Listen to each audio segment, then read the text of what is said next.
buffet once together, and he's had dinner with him. He's, you know, I really like players who have a great personality. Also have a pretty diverse worldview. People who've done a lot of things in their life, try to explore different opportunities. Tin2 definitely not a narrow personality. They're very funny. Funnier than you'd think, by the way, just from like looking at it, because he's very serious when he plays. Oh, of course, he's, both of them are. He's but a big prankster.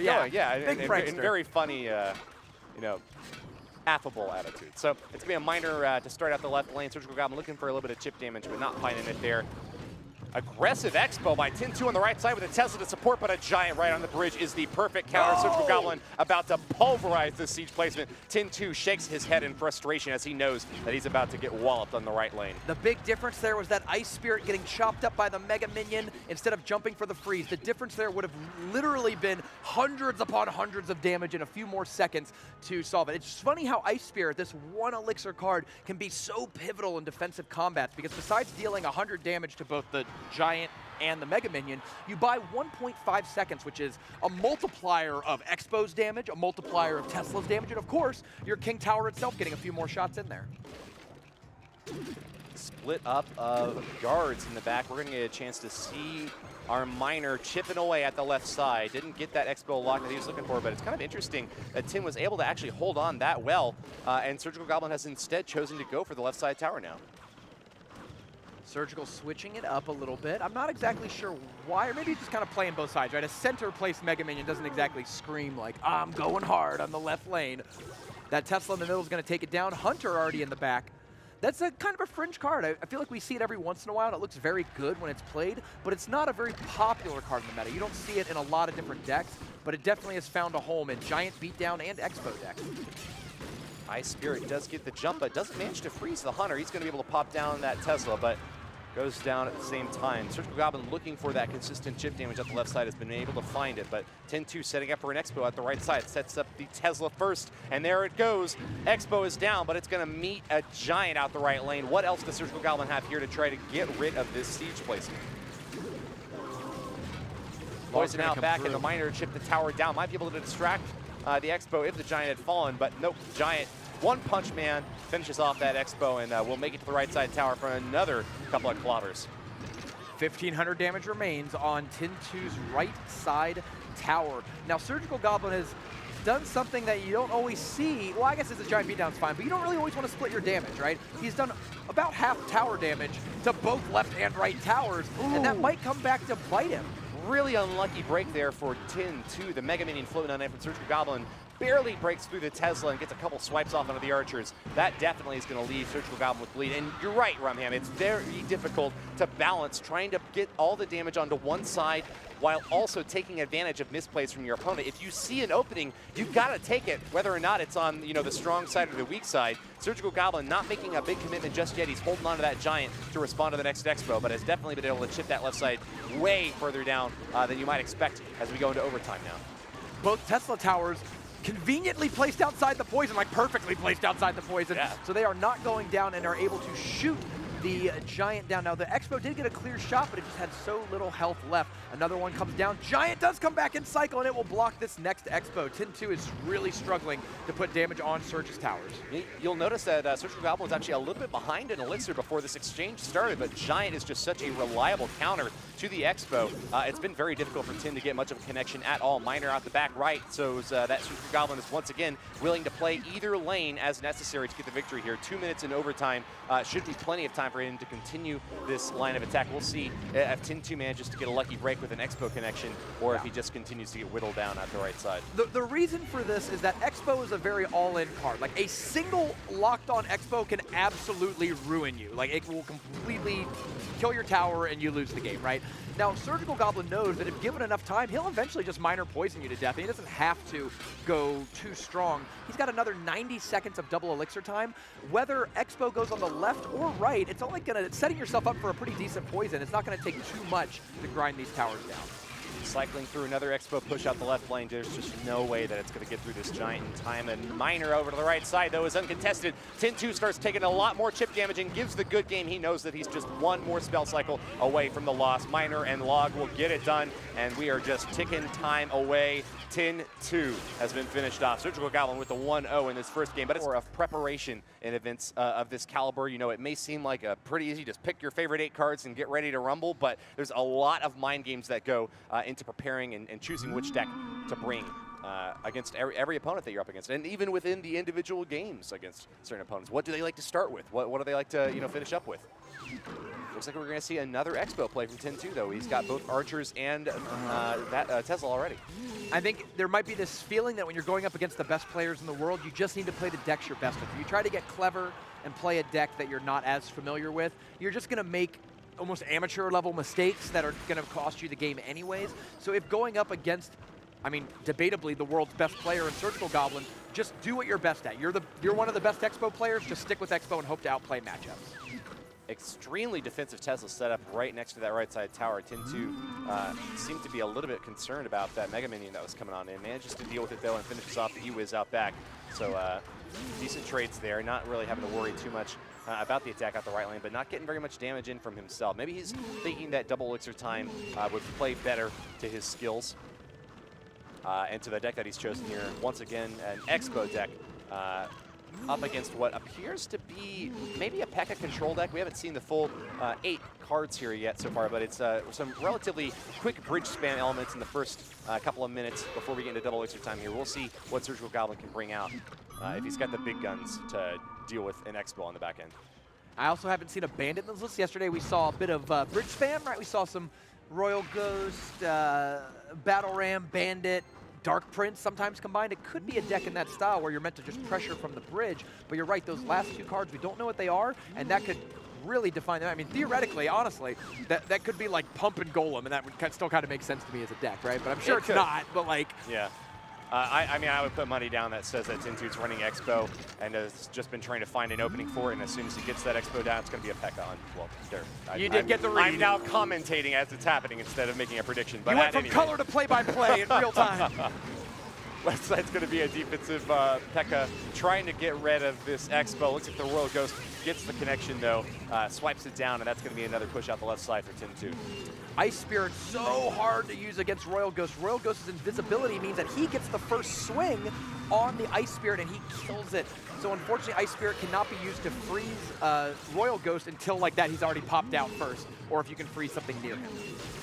This is a really tricky matchup for Tin2. He's got to make sure that he finds an opening where Surgical Goblin doesn't have too much elixir on hand to be able to deal with the Expo. Because the Expo is a great setup. It can tear a tower down in one single push if your opponent is flat-footed and doesn't have the right response to it. Surgical Goblin should never be expected to play a P.E.K.K.A as long as the Expo is still in Tin2's hand.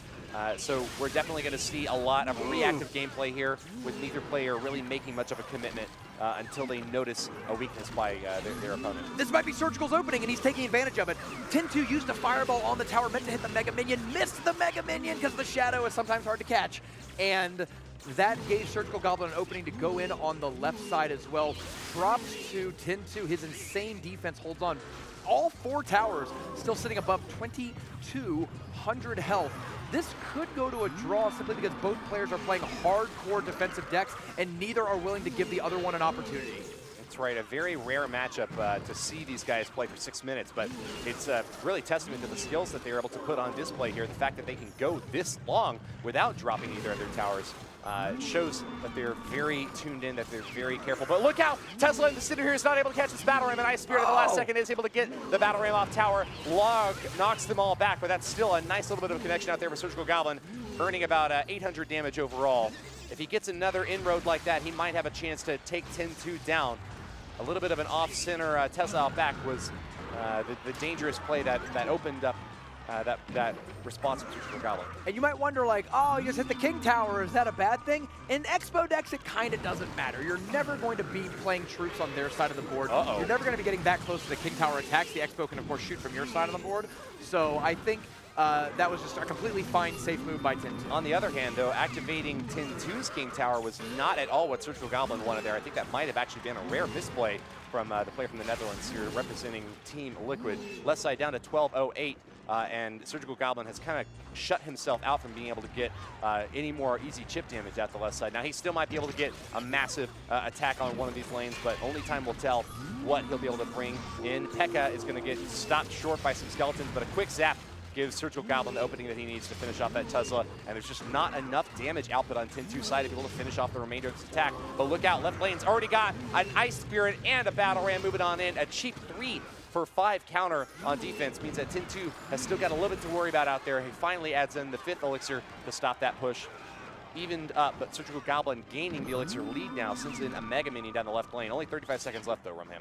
Let me take a quick moment to talk about our draw rules. If this goes for 30 more seconds and into what is a draw, it will simply stand as a draw. We go to game 3, and if at the end of game 3 we still do not have a clear match winner, then we go to a game 4 with sudden death tiebreaker A rules. fourth and final game, that's right. So if we have 2 draws in a row, the 4th game will be the deciding game. Even if it's a 1-0 lead for one player, it will just all come down to that 4th game. And it's the tower that has the lowest hit points that will be declared the loser. Round of 8. That's where they start to make the money in this event. It's going to be a good luck from Surge, and Tin2 gives the thumbs up. So many other great matches going on. Only one other result that I can see so far. Azucini has defeated Trainer Rubens in 3 games to advance to the top 8. So we have 2 of the top 8 already decided. Trainer Chris that we saw in the last match, Azucini, which has already been played, and it looks like some of the other matches are either still going on or waiting for their moment on the big stage. Expo at the right lane, and he might have a pretty good matchup here against the Lava Hound deck brought by Surgical Goblin. It's going to be a nice connection for this Expo early on, and that's about 500 damage shipped off the right side. Even more as it continues to go down. That balloon death damage not quite taking that Expo out as quickly as Surgical Goblin may have hoped. Now it's a half health Lava Hound crossing the bridge with a Mega Minion to support. What's going to happen here, Rumham? Well, this is going to be an interesting matchup as it plays out because Lava Hound versus Expo is an interesting matchup. Some people swear the Lava Loon deck is favored, others swear the Expo deck is favored. But here's how I think it's going to break down. If they take out the towers in the same lane and it goes into overtime with 2 towers down, if it's the same lane, the Expo deck's going to win. If they're opposite lanes, the Lava Loon deck is going to win. If it's only a 1-0 game, I kind of think it's Expo, but I bet that in double elixir time, the Lava Loon deck will be able to take a tower. The question is, which tower do each of them take? That's right. I'd give the 60-40 split in favor of Tin2 for this matchup. I think that the Lava Hound deck can get a victory off the Expo if you're careful enough, but it's really hard to be able to pull off a win when there's hardly any ways for the Lava Hound deck to be able to block the Expo in the first place. You might be able to take it down, but if it's already gotten 500, 800 damage off your tower, then what's the point of it? Right side for Surgical Goblin, pretty close to half hit points now as Tin2 pulls ahead. They're both about to hit 10 elixir, and playing same lane, Tin2 will send in Skellies to support this Expo on the right side. To elaborate, if you're the Expo player, this is exactly what you want, right? You want the Lava Hound played in the same lane so you can just immediately Expo at the bridge and shoot under it. This is exactly what Tin2 wants. Now imagine if it was the other lane though. Pretend that like 1 tower was down on either corner. What would happen then is you had to Expo the 2nd tower. The Lava Loon player could drop a balloon directly on top of your Expo and you never get anywhere, right? So I think that worked out really well for Tin2. This could be a really big push from Surgical Goblin. No blocks for the balloon out the right side. He gets the first drop, and the second one is good. That's a 1-1 draw. Now we are going into overtime. 30 seconds left before that begins. But at double elixir time, the pushes are bigger. The attacks are even meaner. Surgical Goblin and Tin2 will be playing left lane to see who can get the next tower down first. And here comes a balloon. It has to cross the river. Ice Spirit comes down, gets the jump, and freezes it. That buys a little bit of time to lock onto that tower. 1 balloon drop comes in. 2nd balloon drop is going to finish it off. But 1896 on Surgical Goblin's tower, a 700 damage advantage for Tin2 on the left lane. Great placement and timing by Tin2 with that Tesla in the center there. He has to play it really far back because he knows that Surgical Goblin can just drop in a troop on his side of the map now that he's lost a tower over on the right side. He plays the Tesla way far back and doesn't even take any of the death damage from the balloon. Guards out the right side are able to block a little bit of the damage from the Expo, but the big bomb drop from the balloon wipes that out. Tin2 with the damage lead now, about 800 ahead of Surgical Goblin. Let's see if he can keep that pressure up. Ice Spirit used to freeze for 2 seconds instead of 1.5. That would have been a pretty big difference there. That extra half second of stun would have bought a little bit more damage on the Expo, for the Expo on the tower. Yep.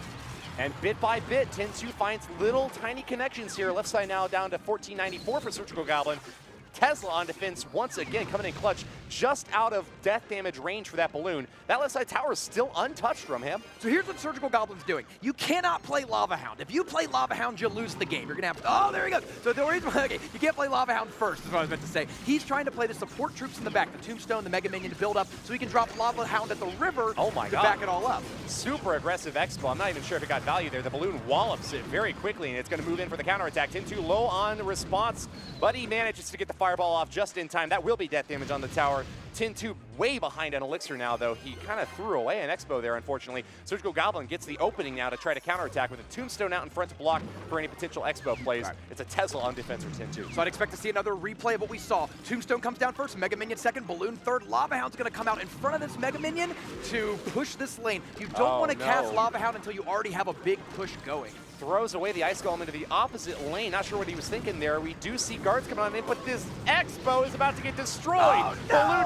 Balloon takes it out so quickly. Fireball not going to be enough to push this attack off, and the Balloon make it to the tower. Means that Surgical Goblin has got the win. Thumbs up from the Team Liquid player, crushing Tin2 in this third game of the best of 3 set. It's a 2-0 total. Team Liquid will advance to the